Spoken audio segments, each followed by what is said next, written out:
law. Now, they changed the word. Ang ginahambal nila against Moses, and Moses ang subong yaw, lainan, against the holy race. Gihambal na against sa tagpon. Gusto rin, ginahirap natin ka mo isang tao, bibigay wala nang dobra, naman, ginahirap ka mo ni Stephen. The holy race na, kagkay law ng law, listening on the things that you do, because they are the people of law. Now, continuing to the story. This is exactly what happened to Jesus, or to the Lord Jesus Christ. Remember? Hindi nila masaraman si Jesus magambal sa mga Torah. Anong lugar lang si Jesus? He secretly put Jesus into trial. Trial overnight. Ang trial kay Jesus ay hindi agad, pag-agod. That's why Jesus had never spoken in the trial when the night was on. Pagdabog kay Jesus, yung trial yun, pag-trial yun, why siya nagpal? Hindi siya nagambal. Sa tingin na kay Pilate, there were 3 trials before Jesus hit Pilate. And all the 3 trials was all injustice. Wala dito tangan kamayuhan. Si Stephen, wala ng tangan kamayuhan.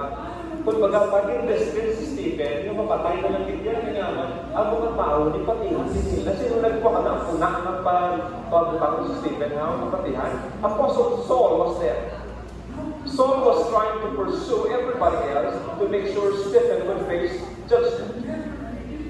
Kano? Tao, wala na yung obra, butang ng luwag. That would happen to Christ. Now, Stephen knew they had done to the Lord, and they had done to the apostles. They had been in prison and did it. He knows what is at stake. This has already been done. This has already been happening, and I am not afraid to be bitten as well. I'm not afraid to testify against these people, because this is the experience normally of the apostles. This is no surprise. But again, persecution is no surprise to believers. We should not be surprised when we are persecuted. That's why for Stephen, this would be the case. This would be again a time in which I will preach the gospel to these people. Now, Acts 14, or 6, 8 to 15, 14 verse 14. For they have heard to say, Jesus of Nazareth will destroy this place and customs Moses handed to us. Now there is a change. Ano din bago sa iya? Ano din bago? Isla na ano gani? Isla ng costume sa simbahan. Sino may leader? Si Jesus. Hindi ang balitan ipatay nila si Jesus. Nga lumibaan sila. Kaya gambal ang mga apostoles na buhi si Jesus. Buhi ang Diyos. Pero lumibaan sila. Kaya base palusan sila ni Jesus. Itong duman niyo ba ni Jesus? If I would bring a legion of angels here, I would be spared. But Jesus never did that. Kung hindi si Jesus kapadala sa kalibong anghel sa bahon saan?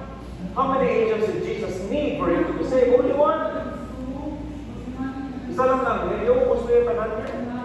Pero si Jesus wala niya padala anghel, remember? And let me tell you how beautiful the story is. Para mas matransition ko to guys, angel, yung angel na word. Did you know that the angel came after Jesus' death? Isa pa na angel nagpalapit. Si Jesus pwede man ito kalapos sa bato. You understand? Sinabuksan din ha?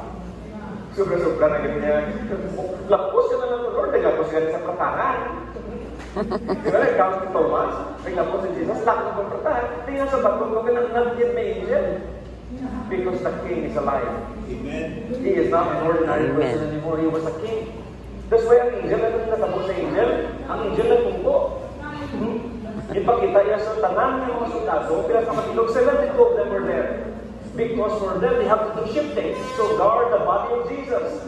Shifting sila. Sila dito ko sundalo, yung buwan sa isang anghel, idog sa bato. Pila sila para makaidog sa bato. Sila dito sila mag-idog sa bato sa tako.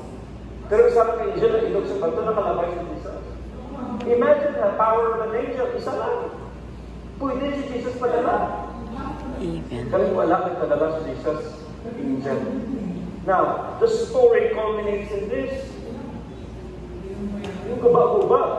All of the sitting Sanhedrin looked and everything Stephen and saw his face like what? Kung kita na diya ganyan, kapangit ka na diya, na wala ang sala mo, kaya ka na sa magdato wala ang sala. Nung sura mo. Nung inja, hindi na. Inetolo eh. Wala ko na sa kanya. Hindi ko diya para sa kanya. Nakita ka. May nalagay na. Hindi kita yung piso ka din dyan. Ang magkano mong guys, Mas yung face ko ba ni angel man? Do angel at tsura? Do grabe it? No. It was similar. Face like an angel.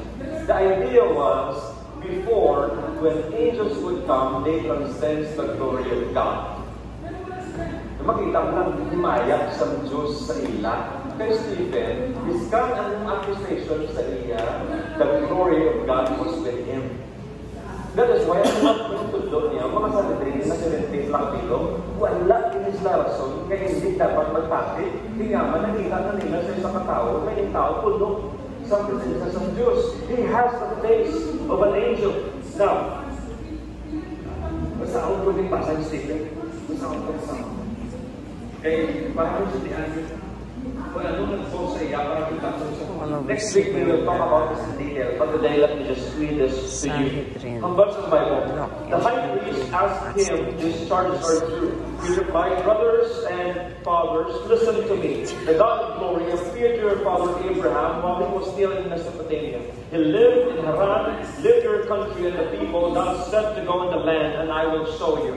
This was spoken in the book of Genesis. We was reading the account of Genesis chapter 11. This man Stephen knows his scripture. He read to them the passages they are memorizing. They memorize all of this.